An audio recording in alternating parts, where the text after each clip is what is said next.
Hi guys, நான் உங்க தினேஷ் சுந்தர். இன்னைக்கு நம்ம பார்க்க போற டாபிக் என்னன்னு பாத்துக்கிட்டீங்கன்னா, அனந்த் அம்பானி அவரோட வெட்டிங்ல நடந்த இன்ட்ரெஸ்டிங்கான ஃபேக்ட்ஸ் பத்தி தான் பார்க்க போறோம். Let's get into the topic. First point, India's richest மேனான முகேஷ் அம்பானி அவர்களோட பையனான அனந்த் அம்பானிக்கும் ராதிகா மெர்ச்சன்ட் அவங்களுக்கும் ஜூலை 12 மும்பைல வெட்டிங் நடந்திருக்கு. இந்த வெட்டிங்க்கு மொத்தம் 5,000 crores, அதாவது 5,000 கோடி செலவாயிருக்குன்னு சொல்றாங்க, which is just 0.5% of Mukesh Ambani's net worth. அப்ப முகேஷ் அம்பானி அவர்களோட டோட்டல் நெட்வொர்த் எவ்வளவுன்னு பாத்துக்கிட்டீங்கன்னா 7.65 lakhs crores, அதாவது 7.65 லட்சம் கோடி. நிறைய செலிபிரிட்டிஸ் வெட்டிங் வந்திருக்காங்க. முக்கியமா மெட்டா வேர்ல்டோட சிஇஓ ஆன மார்க் ஜுக்கர்பர்க், அப்புறம் மைக்ரோசாஃப்டோட ஃபவுண்டரான பில் கேட்ஸ், நிறைய prime ministers, actors, actresses, singers, musicians நிறைய பேர் வந்திருக்காங்க.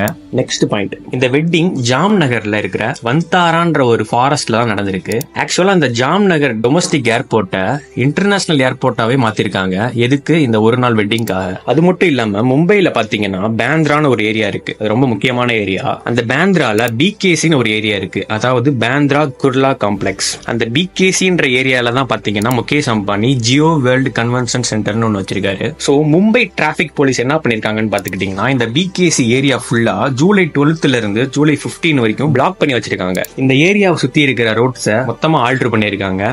2-வே ரோட்ஸ் எல்லாம் 1-வே ரோட்ஸா மாத்திட்டாங்க. இது அங்க சுத்தி இருக்கிற பப்ளிக்கு டிரான்ஸ்போர்ட் ரொம்ப பாதிச்சிருக்கு. இது மட்டும் இல்லாம மும்பை டிராபிக் போலீஸ் என்ன பண்ணிருக்காங்கன்னு பாத்துக்கிட்டீங்கன்னா, அவங்க ட்விட்டர் பேஜ்ல இந்த அனந்த் அம்பானி வெட்டிங்க ஒரு பப்ளிக் ஈவென்ட்னு சொல்லியிருக்காங்க. சோ அதனாலதான் இந்த பிகேசின்ற ஏரியாவை நாங்க பிளாக் பண்ணிட்டு அதை சுத்தி இருக்கிற ரோட்ஸ் எல்லாம் நாங்க ஆல்டர் பண்ணிருக்கோன்ற மாதிரி சொல்லியிருக்காங்க. சோ இந்த ப்ராப்ளம்ஸ் எல்லாம் இப்ப மும்பைல பேந்திரால நடந்துட்டு இருக்கு. சோ உங்களுக்கு இந்த மாதிரி இன்ட்ரெஸ்டிங்கான நியூஸ் அண்ட் ஃபேக்ட்ஸ் எல்லாம் தெரிஞ்சுக்கணும்னா நம்ம சேனலை சப்ஸ்கிரைப் பண்ணிக்கோங்க. தேங்க்யூ.